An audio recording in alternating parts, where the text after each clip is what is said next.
नमस्कार, मैं अंजना और आप देख रहे हैं न्यूज इंडो गल्फ। आइए बढ़ते हैं आज की बड़ी खबर की ओर। जन स्वराज पार्टी विधानसभा चुनाव में 243 सीटों पर चुनाव लड़ेगी मनोज भारती। बुधवार को जिले के मोहनपुर स्थित यूएन पैलेस में जन स्वराज पार्टी की ओर से एक सभा का आयोजन किया गया, जिसकी अध्यक्षता जिला अध्यक्ष चंद्रमणि सिंह ने की, जबकि संचालन प्रभात प्रसून ने किया। उक्त कार्यक्रम में पहली दफा समस्तीपुर पहुंचे पार्टी के प्रदेश अध्यक्ष मनोज भारती, जिनका गर्म जोशी के साथ पार्टी के कार्यकर्ताओं द्वारा स्वागत किया गया।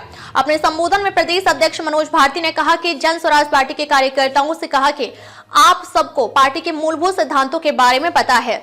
उन्होंने कहा कि हमारी पार्टी बिहार में बदलाव लाना चाहती है। इसके बारे में पार्टी के सुप्रीमो प्रशांत किशोर पहले कह चुके हैं कि बिहार में बहुत जल्द बदलाव आएगा और जन स्वराज पार्टी अपने बलबूते बिहार में अपनी सरकार बनाएगी। उन्होंने कहा कि जन स्वराज पार्टी की सरकार बनी तो बिहार से भ्रष्टाचार खत्म हो जाएगा।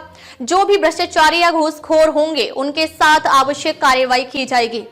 इतना ही नहीं, शिक्षा नीति में सुधार लाना पार्टी की पहली प्राथमिकता होगी। हाल ही में हुए विधानसभा उपचुनाव में हमारी पार्टी की अच्छी भूमिका रही। चारों विधानसभा चुनाव में पराजय कैसे मिली उसका हम लोग मंथन कर रहे हैं। कहां पर भूल हुई है और कहां पर गलती हुई है उसे हमें सुधारने की जरूरत है। उन्होंने कहा कि आसन्न विधानसभा चुनाव 2025 में जन स्वराज पार्टी 243 सीटों पर चुनाव लड़ेगी।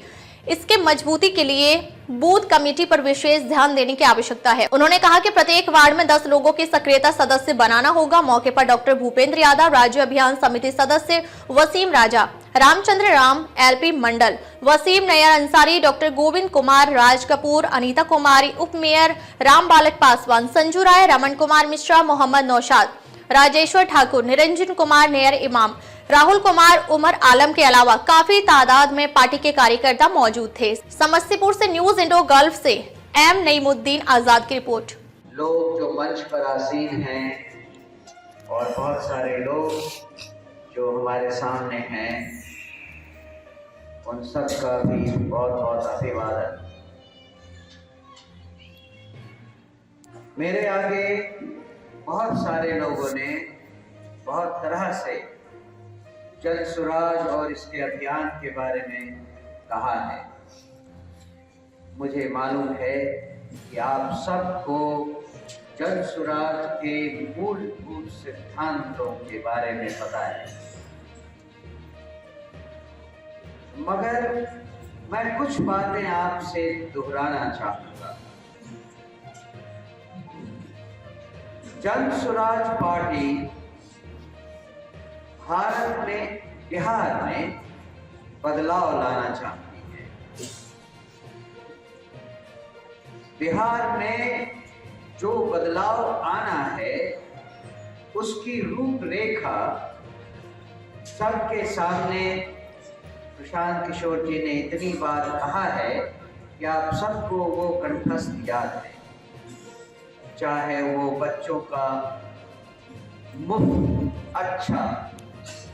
अच्छी शिक्षा के बारे में हो, युवाओं के रोजगार के बारे में हो, वृद्धावस्था पेंशन के बारे में हो, महिलाओं को रोजगार देने के लिए बैंकों से कर्ज देने की बात हो, या किसानों के लिए मजदूरों की व्यवस्था का इंतजाम हो। ये सब जन स्वराज पार्टी बिहार में बदलाव लाने के सूत्र की तरह बताती है। लेकिन बिहार में बदलाव लाना एक ज्यादा ही मूलभूत बात खड़ी करती है। बिहार में मेरे ख्याल से 2 मूलभूत परिवर्तन होने जरूरी हैं। सबसे पहला, भ्रष्टाचार को यहां से हटाना ही होगा, और दूसरा, कानून व्यवस्था को सही कर दें तो बहुत सारी समस्याएं खुद ही संभल जाएंगी। दोनों कहीं न कहीं एक दूसरे से रिलेटेड हैं, लेकिन इन सब की जड़ें मैं मानता हूं कि वो इस चुनाव से ही शुरू होती है। चुनाव में हर उम्मीदवार जीतने के लिए अगर 7-10 करोड़ रुपए लगाता है और उनमें से कोई विधायक बनता है उनमें से कुछ मंत्री बन जाते हैं, तो उनका सबसे पहला एम क्या होता है? कैसे वो 7-10 करोड़ जो लगाए हैं उनको वापस लिया जाए। इतना ही नहीं, अगले चुनाव की में आसानी हो इसलिए 7-10 करोड़ और हो जाए, इसकी चिंता में लोग रह जाते हैं।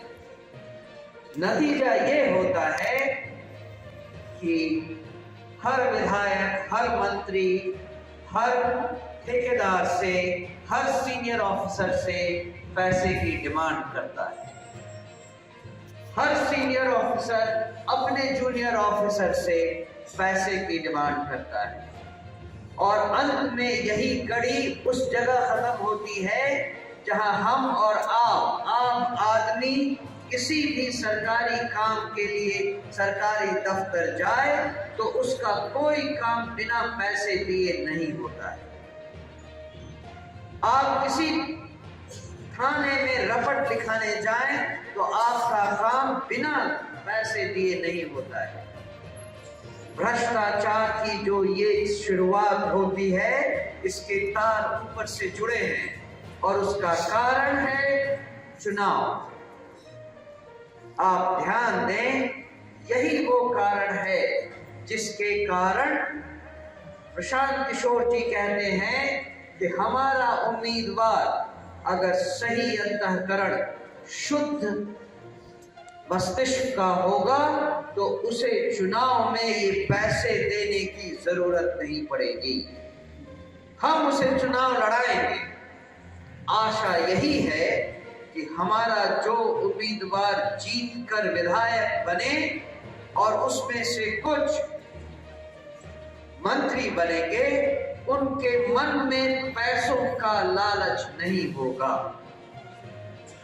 हम ये कोशिश कर रहे हैं कि हमारे उम्मीदवार, हमारे मंत्री, हमारे विधायक भ्रष्टाचार की शुरुआत ऊपर से नहीं करेंगे। सबसे कठिन बात हमारी पार्टी के लिए यही है कि हम कैसे वो 243 लोग खड़े करें जो जीतने के बाद पैसे की लालसा नहीं रखेंगे।